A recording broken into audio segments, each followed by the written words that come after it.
Okay, we are live. Today is January 13th, Wednesday, of course, with another episode of Reflection Artist Live. We have special guest with us, Tom Smith of Buff Brite Products. He has 41 years in the industry. He's worked on many different levels, many years of his own detail shop, about 12 years of operating and owning his own detail shop from the late 80s into the late 90s. And then, of course, having his own distributorship territory with multiple vehicles catering to dealerships, detailers, you name it, when it comes to detail products. So he's got quite the background and quite a lot of information to offer. However, I want to dig into his background because right now, relevantly, he's representing and developed Buff Brite products. And so we'll get to that, but we want to know who Tom is. So Tom, thank you for being on, and give me a little bit about your background and what got you into detailing and where that all transpired from. Yeah, you bet. By the way, thanks for having me on your show, Justin. I think what you guys are doing is awesome. Thank you. Thank you. So basically my background, I grew up in a family. My father was a physician. I think he washed his car once or twice a year. So I don't know where my automotive background comes from in that regard. But at about age 14, the first job that I got, besides moving pipe out in a farmer's field at age 13, was I worked at a car dealership owned by my cousin. He owned the Chevy dealership in Idaho Falls, Idaho, where I grew up. And so it started in there washing cars. In a couple of weeks, they moved me into detail. 2 weeks later, the main detailer that had been there, he was a guy in his 60s, just up and quit. And so I came in one day and the sales manager walked out to me and he goes, "Hey, listen, the other detailer quit. It's you." And I said, "Well, I haven't done a lot of detailing." And he said, "Well, I haven't done any detailing, so you got more than me. So I guess you're gonna, baptism by fire, as it were." So the first car he handed me was a black, what year of Corvette was that? Probably early 70s, 74, something like that, Corvette. And he said, "I want it to look good. I want it to look perfect. You need to polish it and everything. And if you burn it, you're fired." And I went, "Whoa, okay." Throw you to the sharks, right? If you get bit, you're dead. Yeah, absolutely. So needless to say, I was a little nervous, but so I am a little bit self-taught as far as my first background, but I've learned from other people through the industry.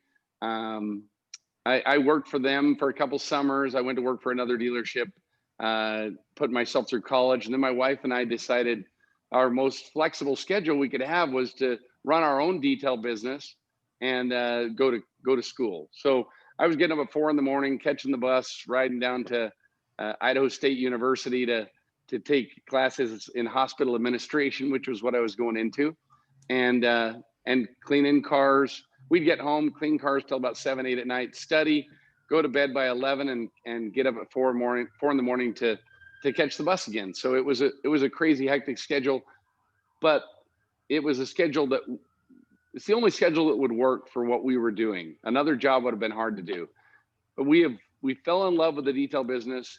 And I just, once it gets its hooks into you, it's hard to leave it.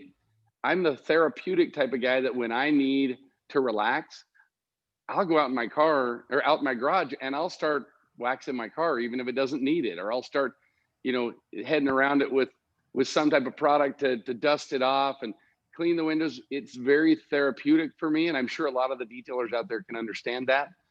And it's fulfilling. It's instant gratification, which is another thing I love about the industry. So, anyways, that's kind of how I got started in it. But what do you think? Oh, so far so good. I'm listening. I like the story. So yeah, that's getting up that early, and it definitely that's a passion driven way of doing it, and it's very motivating. To know that you get up and have your own business, your own destiny, your own schedule. But yeah, having to get up that early and do it, that's part of the grind, right? That's part of getting out and doing it yourself and not doing it for somebody else. So what happened as far as after you that was going and you started building up your clientele? Where'd you go from there? So I actually, my wife and I, we lived in Eastern Idaho, which it's a great place, but you don't want to live there in the winter. I mean, 2-3 feet of snow and cold, you know, Ooh. minus 20, minus 30 sometimes.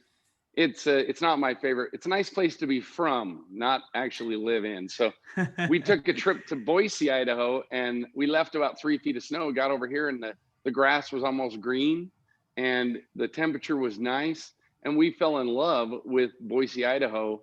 And it is truly one of the heavens on earth. There's a lot of nice places to be, but every time we go out to a trade show, which doesn't happen lately, but whenever we go somewhere and then come home, we truly feel, it just feels like home. It feels like a wonderful place.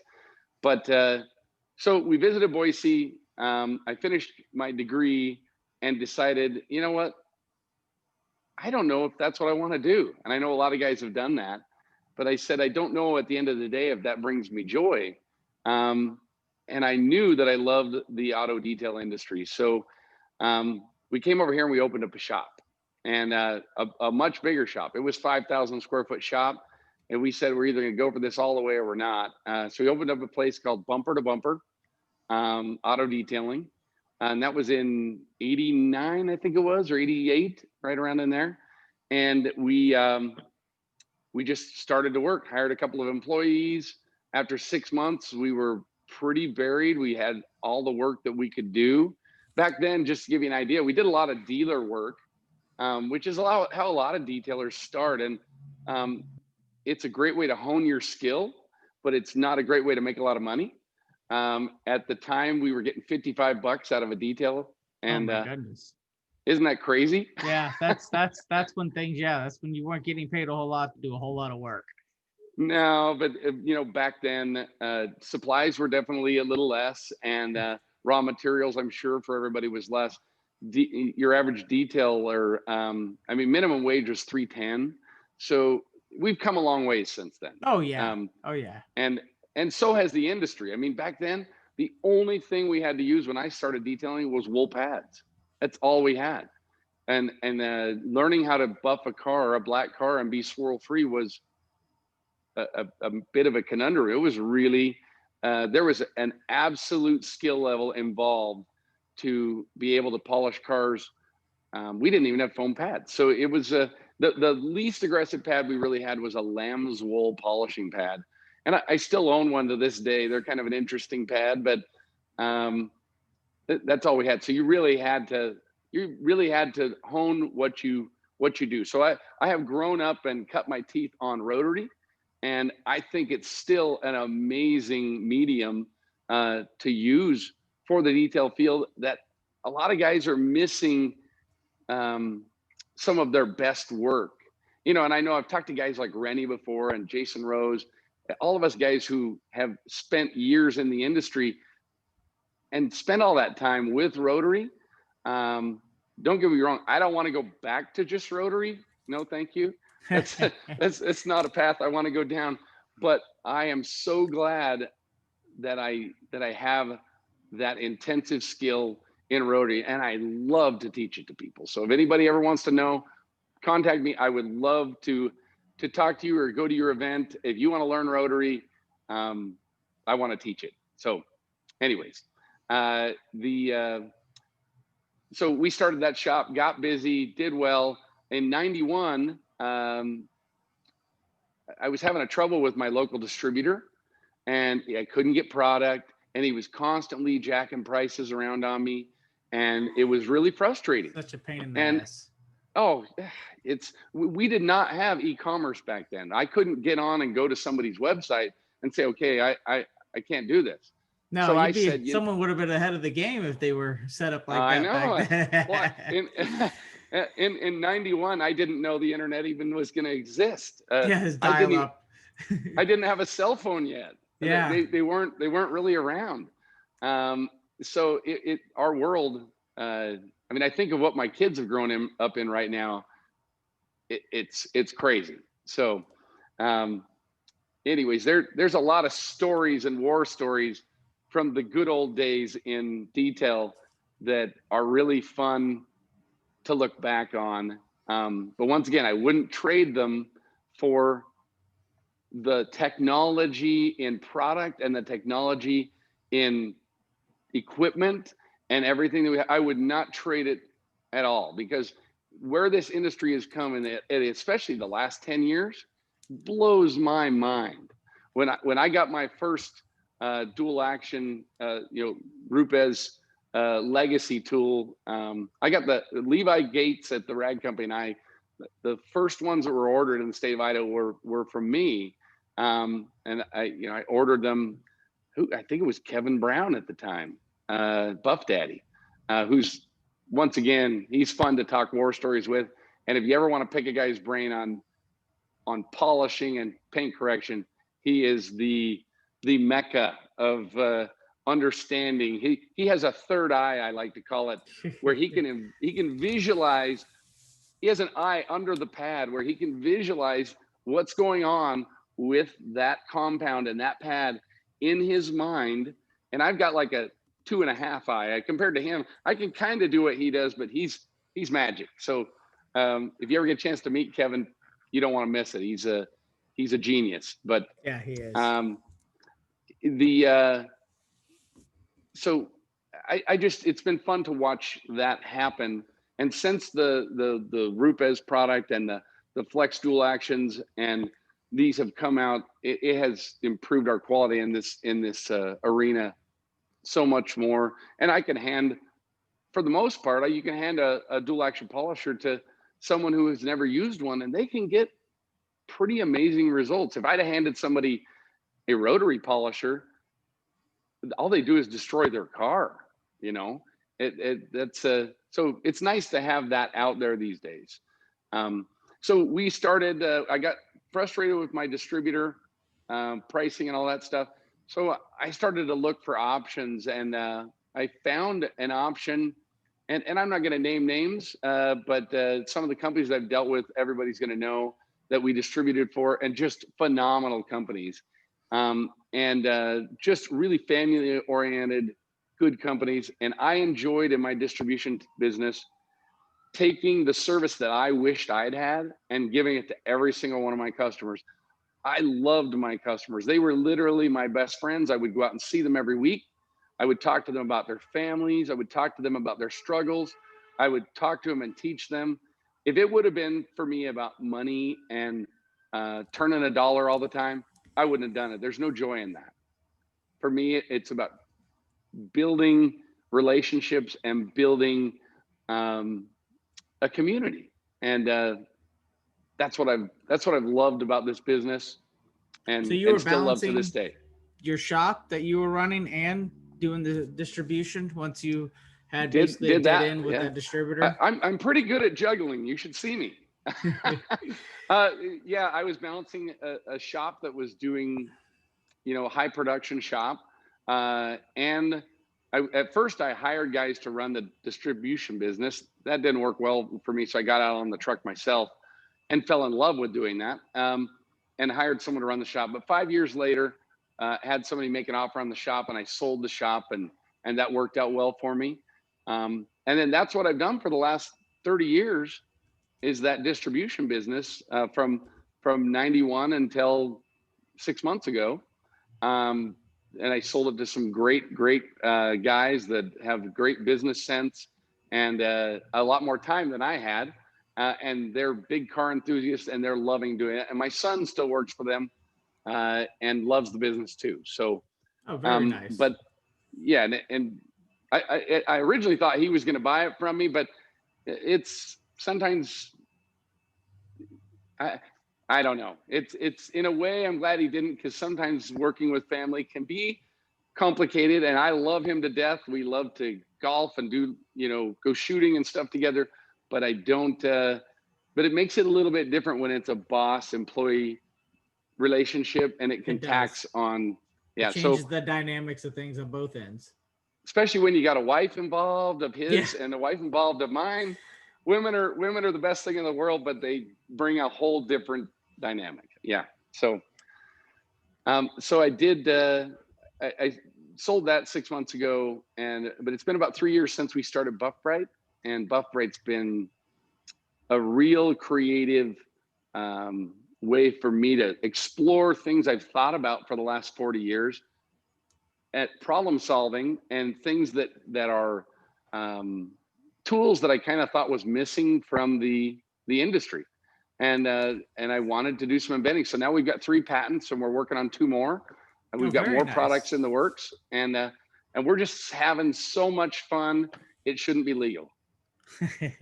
Now with going into Buff Brite in the products, as far as your lights, I mean, where did the concept and idea that start? How did that backstory happen? Let everybody know what triggered that.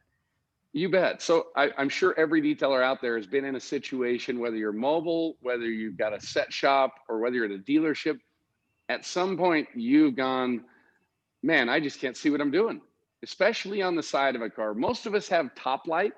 That's not a problem. Even if it's crappy fluorescent, we still have some light from up there.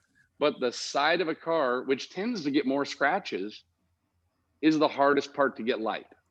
So where it happened is in this actual shop that I'm in right now, out in my man cave, as it were. And I was working, my other passion for years has been restoring muscle cars. Oh, very So nice. I've done over 200. I've done 44, just 67 to 69 Camaros. Oh, damn. So it's been, some were full frame offs and some were frame ons. So I was working on this black 69 Camaro, and that light right over there in that corner, the ballast blew up. And I was like, well, the car, the battery was dead, so I couldn't start it. I didn't feel like pushing it around the shop. And so, sometimes the best ideas are from necessity. So I went out and I'm like, what the crap am I going to do? So I had a headlamp, got my headlamp. It just wasn't getting the job done. This black car had I had wet sanded it. And you know how it is with wet sanding. You've got to work your way back out of that. And, and with the wrong amount of light in a shop that's not well lit, you're never going to get it. You'll get it outside and you'll see splotches where you didn't get it right. So I started just saying, all right, I got to find another way to do this. So I looked around my shop. The first thing I did is I had one of those long lights that everybody uses. And I took it and I put a bungee cord around it and I hooked it to my shoulders, like shoulder pads. And I'm trying to buff with that light on my shoulders. Well, that was better than a headlamp by far. But, and then I took a floor lamp and I tried to use that. But every time I would get in front of the floor lamp, I'd get that shadow and I'd lose my effect. Because just as you know, and I know Dylan at Rupes did one of their first Ask Rupes things that they do. And it was on the angle of lighting. So we've all been driving down the road before on our way to work, and we see a black truck at the dealership and it looks great. And then we drive home, on the way home, the light hits it a different way and it's covered with swirl. Yeah, is that the same one? Damn. Yeah, exactly. Yeah, somebody just pulled that in the shop and ruined it during the day while I was gone. But so I started to experiment, and it took about 8 months of research and development to come up with the light that we came up with, because we needed a combination of long-lasting battery, good intensity of light, but yet not so hot that it would burn your eyes. Because I learned a lot about Kelvin temperature.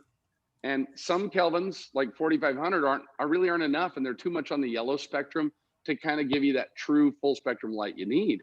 And then other lights are like a scan grip light. They're great lights, but they're like 9,500. You aim that at the paint and then look away and then look back, and you've got a spot burned from the reflection into your eyes. It's like a welder. It burns. It's like looking at the sun for a second, and then you look away and you see that impression of the light of the sun in your eyes. No, with the intensity just drowning out the imperfections that you're chasing. You get to a point where exactly, it's too much. You wash it out. Yeah. So 6,800 Kelvin is where we found was perfect. We went with a cool blue hue. It was calming on the eyes. It didn't give you eye strain. Had all the light you needed, and that's where that came from. So that was our first prototype. My first one was made out of wood, and a garden hose piece and all this. I started prototyping, and then we started to go to production, and it slowly worked itself into what has become just a real blessing for me and for a lot of other detailers out there. So it's been fun to watch it. Yeah, and as far as application at this point, you've transitioned from looking into putting it on the polishers to, the standard polishers, but now you could put it on the hybrid, you could put it on your vacuum nozzle. I mean, you have all these different attachments that provide different applications, and it makes it Yep. more universal that way. And you could just pop it out, right? Just pop it out. Yeah, And, the first ones were bolt on. Now they just snap off. So you can just take it and, well, here, let me grab this one. You just snap off the whole thing, comes off, yeah. and you can walk over to your Rupes Hybrid Nano, snap it onto there, turn it to where you want it, and you got that. And then when you're done with that, snap it off of there. You can bring it over to your crevice tool. And if you haven't tried this for dry vacuuming, there is no light in the world that will show you what you're going to get. How many times have you vacuumed a black car, Justin? And it's always hard to get the right amount of light in there. And then you pull it out and you find bits of sand and bits of different things in the corners or dog hair or whatever that you missed. And you're like, you don't miss it at all when you put a flamethrower onto that. It's 800 lumens of light right where you need it. So, and then we also put it on, it mounts to extractor nozzles. Yep. So when you're extracting, so it helps for that. And we even broke down and made it into a headlamp so you can switch to a headlamp. So it's the light that follows you the whole car. We even have another attachment that hooks it to pressure washers. A lot of guys have a tough time getting enough light when they're doing engine bays because you get all that steam in there and stuff. And this light cuts right through the steam. So it mounts right to your wand. And you can just turn that light on, take it right from the wand, snap it onto your high pressure wand. Now you're down in the motor. You can see clear down to the frame inside of there. You can see every little thing, and you don't have to come back and touch up your motor lately because you cannot fix what you can't see. And we've all done it. Pressure wash a motor, polish a car, whatever, with the wrong light, pull it outside and go, dang, I missed that. I didn't see it. But you won't miss it if you got light. So that's a application for somebody pulling a late night or early morning and it's still dark out, and at least they'll allow them to be able to see maybe their outside area is not all set up with proper lighting, and that I'm sure will help Exactly. a lot. We were just setting out to solve a problem that I had, and I'm just very grateful. We have distributors now in 62 countries around the world, and it's awesome. It's so great to see people out there using this light and feeling the positive effects of it on everything they work on. Yeah, and it's such a good, inexpensive alternative source for those who may be getting set up at home in their garage, or the first time that they're getting a shop, or even being mobile, right? With being able to, execute these polishing services at different locations that have poor lighting, it allows them to be able to get into purchasing a couple of these, especially for some of the lights that are on the market. These are inexpensive compared to those. And so that allows them to be able to purchase multiple units and be very versatile with them. That's very cool. And you're right. It's providing a solution to a void in the industry that is definitely a spot for this kind of application that works very well. Oh, thank you. And we're never going to end trying to make it better. We're constantly looking at ways that we might improve. And every time we find something that'll work better, we're going to do it. We just improved the light. We upped the power in it by 25%. So now the battery will last unbelievably long. And we've improved the switch on it. We took out the strobe function. So now you just got high, medium, and off. We're always looking for ways to make it better and to make it perform like we want it to perform. So now the strobe, because I remember getting one of the first rounds of the lights, the strobe function, was that a default feature that you kind of couldn't work around on the first batch, or was that actually for like club boats? So when you're listening to some music, you could. there you go. We called it dance mode. It was a lot of fun it was in the switch. So no one made a micro switch for us that would work at the time. And to design our own would have been about 15 grand. Yeah. And I was like, you know what? I'd rather just leave it there and find a place that it can be useful. I'll be honest with you. We found out because when we're at SEMA, we go out and we hook up some of the guys there with it. And we said, listen, if you ever have a spot when no one is at your booth, go into show mode, and we go ahead and hit the strobe button, and I turn it on, and I say, now watch this, and they start moving, and like people come in.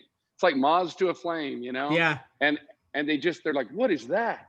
And then they turn off show mode. And so we ended up calling it show mode, but still we were happy when a switch was available and we could get rid of that feature. I don't like having to have the extra click than I have to. So that's why we improved it. No, that makes sense. Yeah. But good. I'm glad you got rid of it. I mean, it was cool, but it wasn't a functionable option, right? No. So we as had to far start as, somewhere though. yeah, no, this is true. I mean, why not? Why not go with something that works, and then as you evolve and you see how the product takes off, then you could go from there with adjusting and finding a different source or investing into making it work the way you want it to. I agree. Now with these other products that you've started to develop in the process of the light taking off, tell me about that furr-eel. Tell me where you ended up developing and coming up with that, because that is a very popular and very useful tool. Well, what I usually do when I'm looking to make a product is I say, okay, what's the biggest problem in our industry? What's the biggest time waster? I saw lighting as a quality issue problem and as a time problem, but I knew, because let's just put it this way. I have 2 German Shepherds. I shouldn't have to say anything else. My wife loves to take them with us. And so we go for a half an hour ride in the car. I kid you not. I'd throw the 2 dogs in the back of the Jeep, as black interior, and we go for a half an hour ride. And it was 45 minutes to get the hair out that they put into it in a 45-minute ride. And if you have the window down, it's getting in your eyes, your mouth if you're talking. I mean, it's yeah. So it's been fun to watch this product grow. We've sold, I won't give you the number, but it's an enormous amount that we've sold since January of last year. So we're at our 1-year anniversary of this product. Once again, it's all around the world. It's all over Amazon. I think it just got listed on Pinterest, if any of you guys are into Pinterest, but I'm not. I've never been on it. So what it is the most popular nozzle in the world that we had found out there. Sorry, it's a tight fit. That most detailers use is the Mr. Nozzle crevice tool. Fits your standard 1.5 inch. Johnny at Mr. Nozzle makes these phenomenal product. Just takes abuse. So a lot of guys, professional detailers, have that product. So we wanted to design and I worked with a friend of mine. So I have a friend of mine who's an engineer and a business owner from across the ocean over in the EU. And he had an idea for another product, and we had talked about it. And I said, Alan, his name's Alan Sorig. I said, Alan, you've got a great idea, but the wrong application. So we went to work, figured out a way to make it work better, and then apply it to the right type of attachment that it would work the best for the most amount of people. And wow. So that's how the furr-eel was born. The way that it works is you've got these, it's a kind of a vulcanized rubber mixed with a silicone and a polymer. So as it warms up, it actually grabs the hair, pulls it just lightly. And what it does is it tries to pull it linearly so it's in a straight row so the vacuum can take it away. Now, we have had a few guys out there who, now granted, most guys and most human nature is, if I want to get something out, I scrub harder, right? So some guys think, well, if it's good at a light pressure, then it's even better at a heavy pressure. So they're just, leaning 150 pounds into it. And you're going to wear that out if you do that. Plus, you're making your job harder. Yeah. You're actually trapping the hair against the carpet, and the suction can't remove it. It's not the way that the tool has been made to be used. It's made to be used lightly and slowly so that it linearly lines up the hair. And if you do that, it's magic. And it allows for airflow because of that little bit of difference between the ground and that gap. Yep. Yeah. Positive airflow. Direct suction. The direct suction won't do it. You have that airflow. It actually helps bring everything up into the vacuum. Yep. Yeah. And it's been phenomenal. And then we brought out the Fang because sometimes this is a little long, and it takes 2 hands. So we came out with the Fang, which is a smaller attachment. But our first version of the Fang, very good, but it would sometimes, if you didn't hold on to it, it would spin a little. So our last thing we just released a few weeks ago is Fang 2.0. So it's like a mini Oh, crevice tool. it's contoured for the It, actual furr-eel. uh-huh. It's gripped, so it's easy to hold. It fits 1.5 inches outside, 1.25 inches inside. So if you're at home and you have like your central vac at home, or a lot of your vacuums that are there, or even some of the shop vacs have 1.25 inches that they use. Mm-hmm. So it fits 1.25 inches inside, and then it fits your standard 1.5 inch outside cuff. And what's even better is the furr-eel fits right on there. It's easy to hold. It's easy to work with. I've got really big hands, and you can see it's so much shorter that it makes it so you don't have that kind of cantilever effect, because there's a lot of leverage involved with keeping that 16-inch long tool. When you put a rubber end on it that has a little grip, there's a lot of leverage. It takes two hands. Yep. With Because the then it has Fang, some grab, and then you're trying to do it with one hand, but it keeps moving, so you got to grab that thing. Yeah. Yep. And then when you lean with two hands, you put more pressure, and then you're not getting your desired effect. So by putting it in one hand, easy to use, the right amount of pressure. So just go one way. The other thing we found out is and you probably do this too, but the importance of a static neutralizer. So when I have a bad dog, and we've done tests, you can take dry dog hair and vacuum at it, and sure, you can get it out great with this. But if you take something, whether it's glass cleaner or some all-purpose cleaner or some ONR or whatever you've got that's a rinseless wash, whatever you want, and spray a mist, not much of it, but all hair is either positively or negatively charged. So if the hair is positive, the carpet's negative, it sticks like a magnet. We've all picked hair off there and let it go. It just goes right back. We'll take and hit it with some glass cleaner, take the hair off and let it go. It just drops. It won't go back to the carpet. So it does two things. One, it cuts and neutralizes the static. Two, it forms a little bit of a lubrication for the furr-eel, so it glides easier through those hairs on the carpet and lines all those hairs up and then sucks them away. And it's bar none the fastest dog hair remover on the planet. We've tried it against everything out there. I'm not going to sit there and tell you it's going to last for, 700 cars. It's just not going to do it. If you have tires on your car, do they last 20 years? No. I mean, they have a wear life to them. Well, and here's the perspective too for that is that, think about it. Most detailers, professional detailers, you're going to upcharge for dog hair. I mean, the three biggest major time consuming things in an interior is sand, glitter, and dog hair. And if you're not charging extra for it, then you need to revisit, your business structure. But the point being is, when you are charging extra, that's the cost that will cover a furr-eel. So if you burn through a furr-eel because you're being super aggressive, so be it. But the cost of that, account for it into the cost. Time is money. Of your pet hair removal. Exactly. And you offer it at a fair, if not, I would say inexpensive rate compared to what I think the value of it is. So for that reason, you should buy 2 or 3 of them just so you always have backup. So if you do have a major job where there's a lot of friction, the friction with the rubber obviously wears it, just like you had mentioned with the tires. So account for that cost, and then you won't feel you're at a loss of any sort, and you have a special tool that the guy down the street doesn't have. So Buff and Shine makes buffing pads, right? I mean, correct. Does Julio get guys that call him and say, "Hey, I only use this buffing pad on 6 cars, and now it's thrashed"? I mean, I'm sorry, we don't know how bad was the car, how rough was the paint surface, what were you doing? Were you overheating the pad? There's so many variables that matter. I had a guy from Canada at a place called Muscle Mouse Auto Spa. And he called me and he said, "I've got a guy that comes in every 6 months and has me do his pickup. It's got black interior."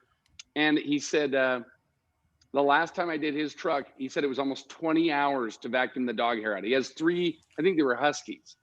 He said it would come in, it was like an inch thick. He said, so this was when he first ordered it. He said, "Will this work?" And I said, "I promise you it'll work."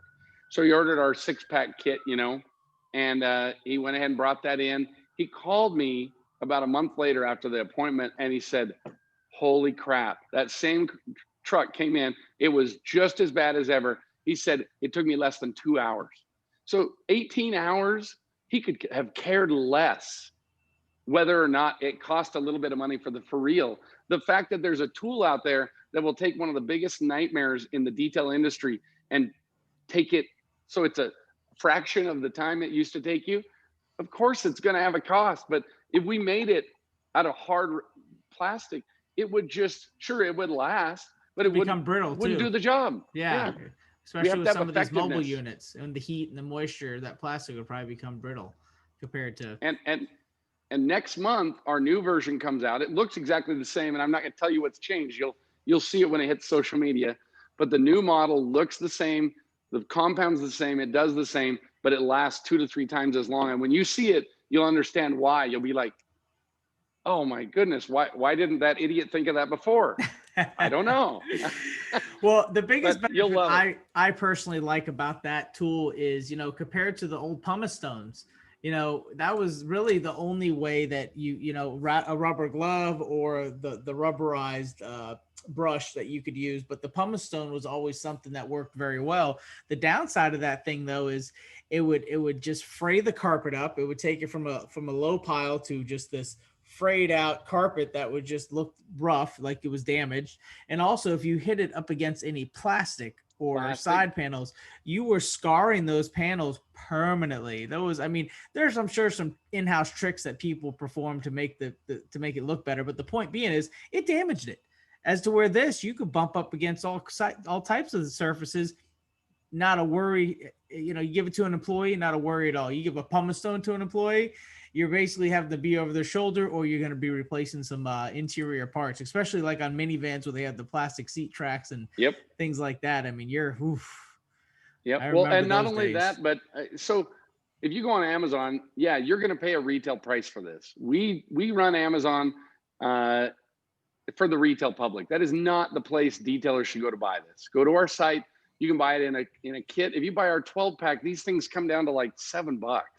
Yeah. And they really get cheap.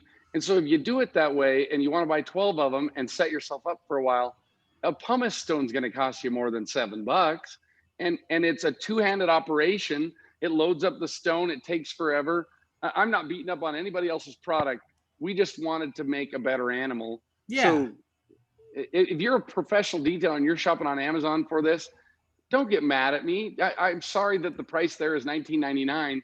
We honestly set that price there to help out our distributors because these guys are sick of getting price checked constantly.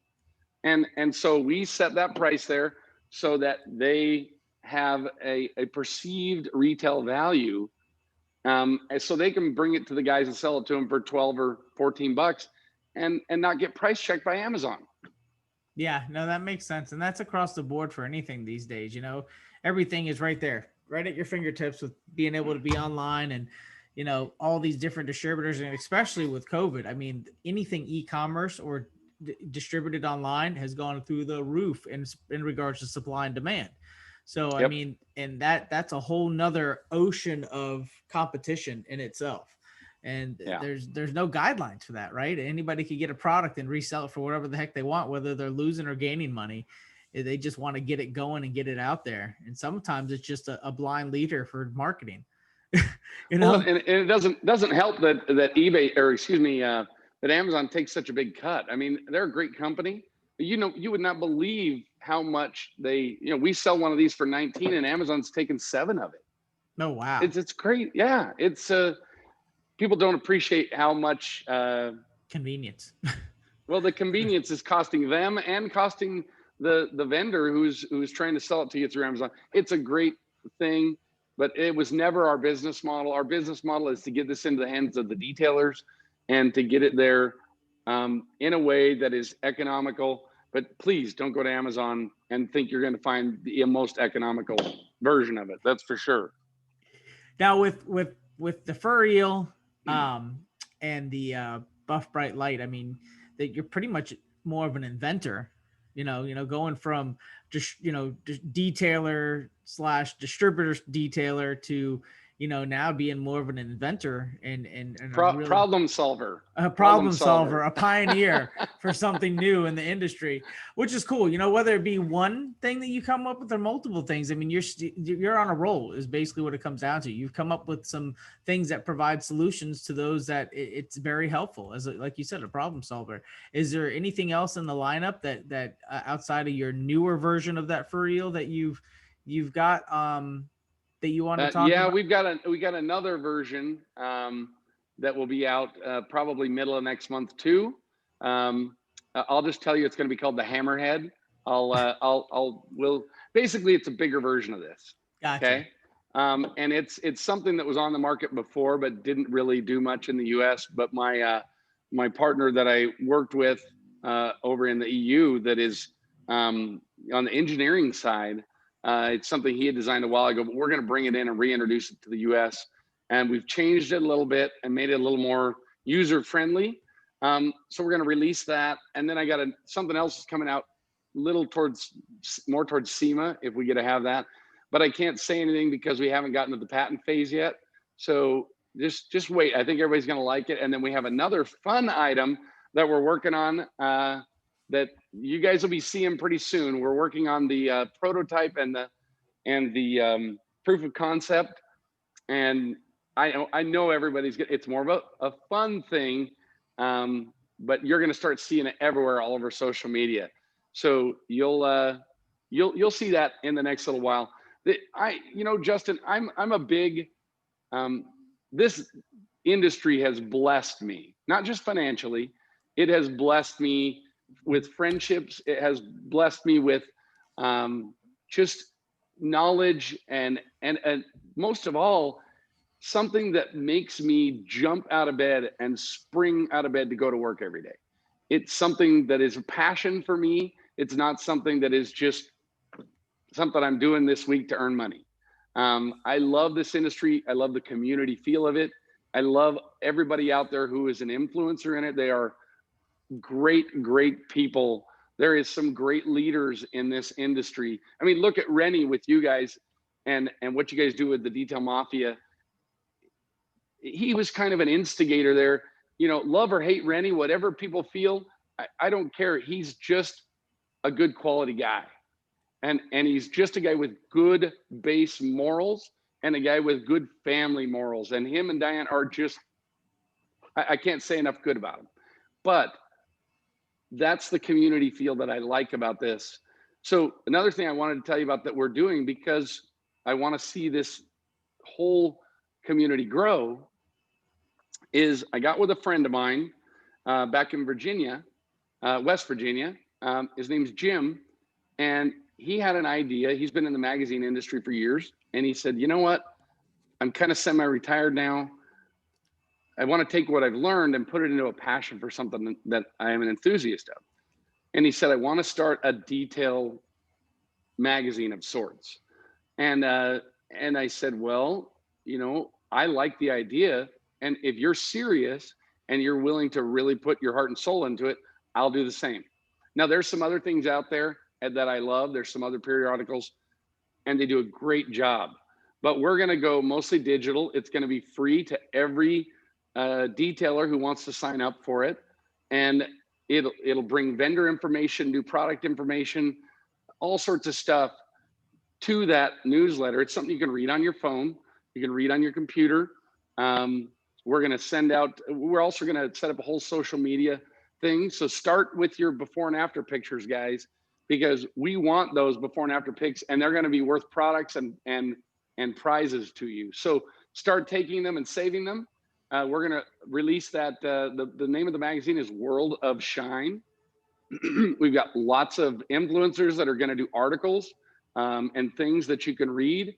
We're going to highlight vendors. We're going to highlight industry issues that are going on, and that'll hit your email inbox the end of March, and it's going to be incredible. It will be you'll have a physical copy too, along with the digital copy. Did I hear that right? Okay. Exactly. So we're going to offer, we'll only do the physical copy for the guys that want to sign up for a yearly subscription. It's going to be really reasonable. Yeah. So if you want it, then it'll be a nice glossy, it'll be like getting Hot Rod magazine in. and you'll get that magazine. But that's only for the guys who sign up for that. Your first issue, centerfold with Tom. Yep. And we're gonna Flips do right we're gonna down. do a sponsorship for the IDA. We're gonna set up a scholarship program. So part of our proceeds that we make, for me, it's not about the money. I'm not really making much from this, but I'm in relation to the rest of what I do. But it's more about that chance to give back and that chance to build the community in the industry. So that's why I got involved, and you know, I it's like important that. to me.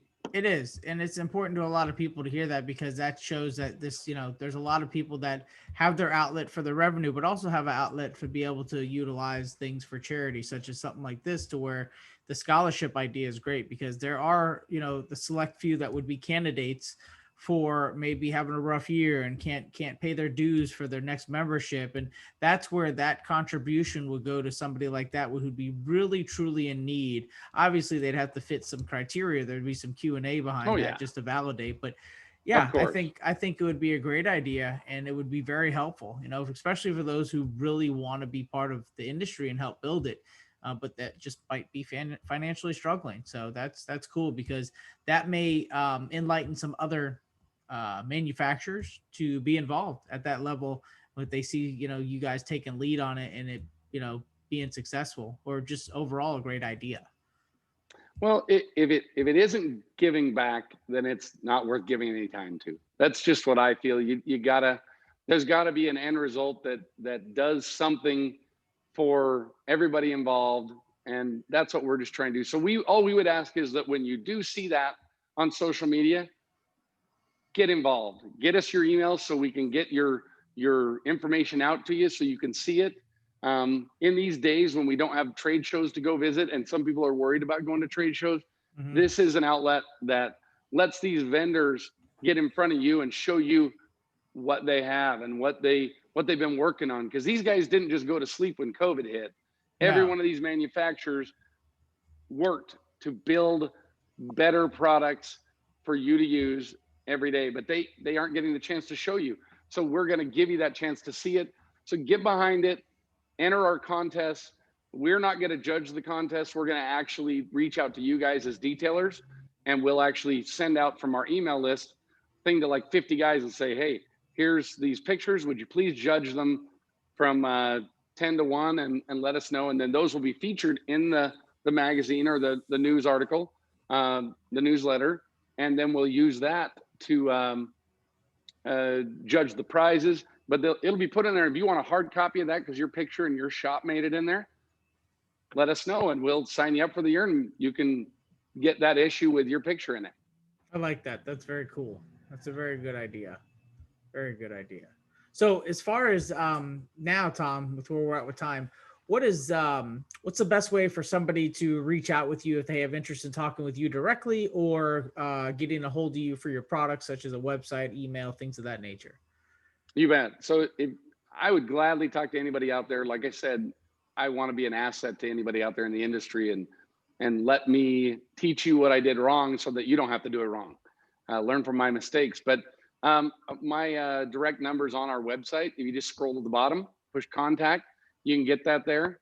You can email me at tom@buffbrite. That's BRITE. We had to be weird, I guess. buffbrite.com.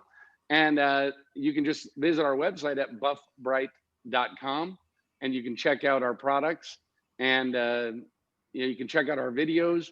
You can go to Instagram at Buff Brite Products and follow us there, and you're going to see we're trying to do as much new posting as we can all the time. Or on Facebook at just Buff Brite, BRITE, and reach out, guys. I would love to hear from you. If you got an event we love to sponsor, we'd like to help out wherever we can. So let us know and let us help you. Yeah, no. And as far as the products, I've had an opportunity to play with the lights. They definitely have a place, especially for a lot of guys that have poor lighting. It's a great fit. And the same thing with that furr-eel. I think that overall, when it comes to tools, that's something that you should have in your arsenal, and definitely look at that on the website. And as far as last words, Tom, anything that you could put out there that would be advice to those listening, anything that may be helpful, whether it be business, detailing, or life in general? Well, here's one thing that I've always believed, and I've told my kids this, and I want everybody to know: you never know what life is going to hit you with. So be diversified. Always be diversified. I have never, like I said, I know how to juggle. I've always had many things going at once. During everything else I've done, I've restored muscle cars. One of my favorite things to do is just flip cars. All these guys that detail have all the skills they need to know to produce extra income for their families and have a little fun at the same time by buying a car that maybe cosmetically is gross, or maybe it needs something light like a tune-up, whatever. And you can take and turn that into just something you can be proud of and turn money to help your family. It's funny, I said a few years ago, I consider myself a Barney, and I don't mean a big purple Tyrannosaurus Rex. My favorite thing to find is a barn find. I've got one right behind me here, and I've done some posts on it, but I dug this 64 El Camino out of a guy's garage, and it had been there for 33 years. It had been on this guy's farm. And it has been an absolute joy to get that much gratification back from just I guess what you call a super detail. I love that. So diversify in whatever you're doing. Never just count on one stream of income. That way, if you're having a tough time in your detail shop, go buy an inexpensive car, fix it up, flip it. There's always a way to make money. Just reward yourself by keeping busy, and in the end, you'll be rewarded. I like it. Well, thank you, Tom. I appreciate you being on and being on our 12th episode of the Reflection Artist Live. I mean, it's definitely something that has been turning into such a good thing with a lot of great guests, including yourself. So again, I want to thank you for being on, and we appreciate it. Thank you. And we'll look forward to chatting here in the near future. I'm going to go ahead and log us off, but thanks again. And thank you for everybody out there who has listened or watched. Until next time, thank you. See you guys.